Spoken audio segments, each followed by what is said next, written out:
we're looking at is the exact moment an intense statewide manhunt comes to a violent end in a Walmart parking lot. Check our hands! But what officers are about to discover inside this vehicle and across town will haunt this community forever. Stick around, because this story gets dark.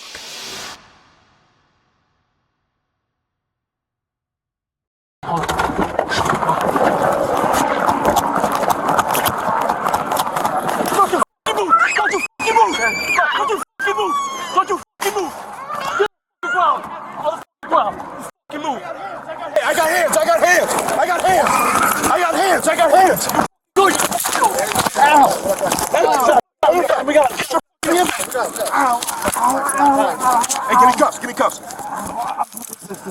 Don't you move, dude. You're gonna get shot. I'm not resisting. Watch out. Oh, of course it gets... All right.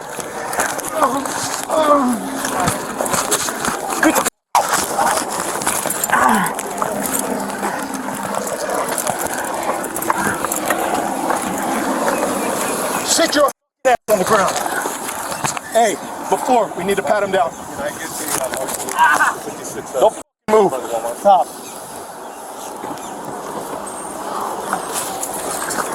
Lay down. Lay down, dude. Just relax.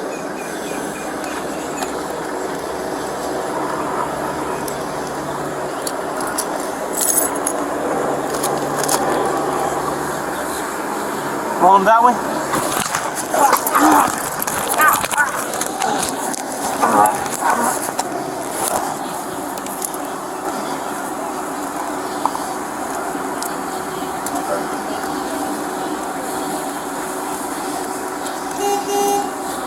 Alright, he's good. He's got some stuff in here, but... Car keys.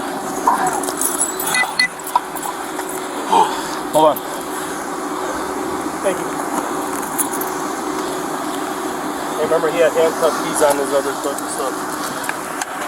Went through all this shit already?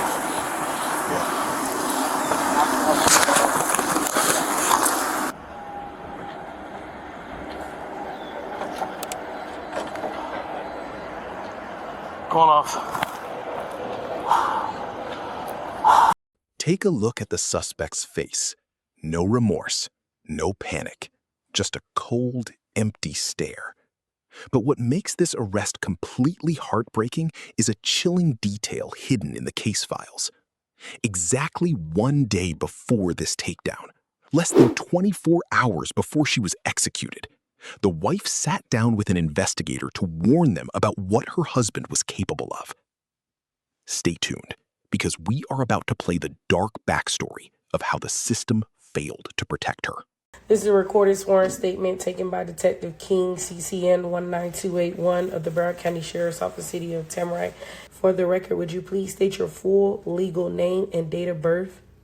Mary Catherine Gingles, December 22nd, 1990. Please raise your right hand. Do you solemnly swear or affirm to tell the truth, the whole truth, nothing but the truth, so help you God? I do. Let the record reflect that Mary Gingles has raised her right hand and has now been sworn in. Mary Gingles, do you understand what perjury is? Yes, I do. I think so. Okay, can you explain it to me in your own words? Oh, okay. Perjury would be if you give a false statement knowingly and willfully, and then, you can get in trouble. I think it's correct. A felony. Yes, Yeah. Perjury is basically a crime. Is lying while you're under oath. I just swear you in and you're not under oath. So if you lied, it's a crime. You could be charged with it. Do you understand? Yes, I do. Okay. All right, so we're going to go back to case number that happened December 27, 2024. And that's case ending in 3733. So bringing your attention back to that incident, can you tell me your own words what happened? Sure. So on December 27th, I was at work and I had gotten a notification from my security cameras that there was motion. In which then I called the sheriff. Anyway, and so I basically pretty much immediately called the sheriff, but I think that was a few minutes after he'd already left the home because my notifications are super on time. Mm-hmm. And so I called the sheriffs and they actually responded to the house about an hour later, so around 4 p.m. because he entered the home around 2:47, and they responded around 4, and then he had already left. But then, reviewing the footage, I saw that there was like a backpack and like a side bag.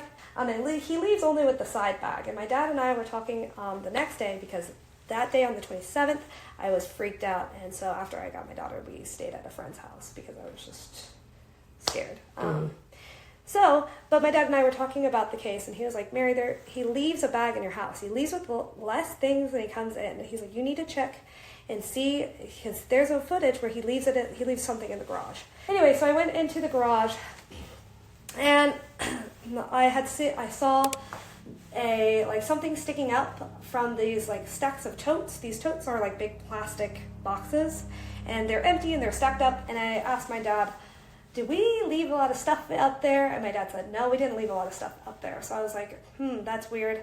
So I climbed up and saw the bag and took a picture of it. And I think I submitted that picture too, so that should have like a timestamp on it. I took the bag down, and my landlord was here at the time, and so because we were moving stuff for this water leak, and so then I called the Broward County Sheriff's Department shortly after that, and I took stuff out and took pictures of it all, and I called the Broward County Sheriff's Department, and they responded and sent somebody. And then weird enough, the next day, everything she feared came to a bloody reality.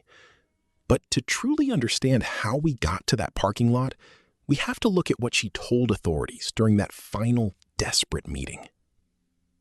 The suspect's estranged wife had obtained a domestic violence restraining order, explicitly warning investigators that her husband was going to kill her.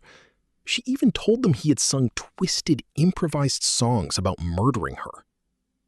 Tragically, her warnings weren't enough. Just hours later, at 6 o'clock on a Sunday morning, the suspect arrived with a firearm.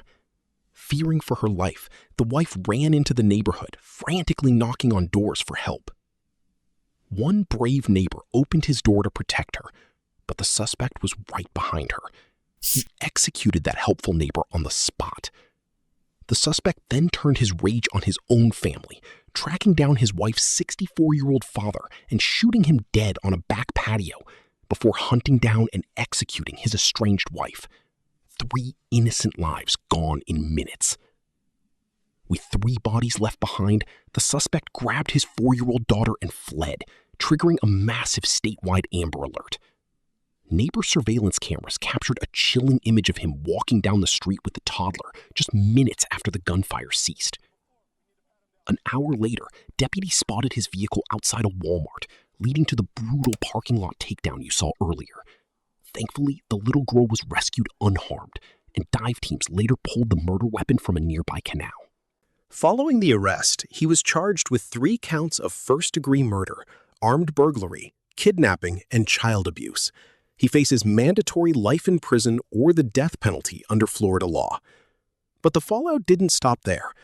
After internal investigations revealed the system's massive failure to protect the victims, multiple high-ranking officers involved in handling the wife's prior domestic violence reports were officially demoted and disciplined.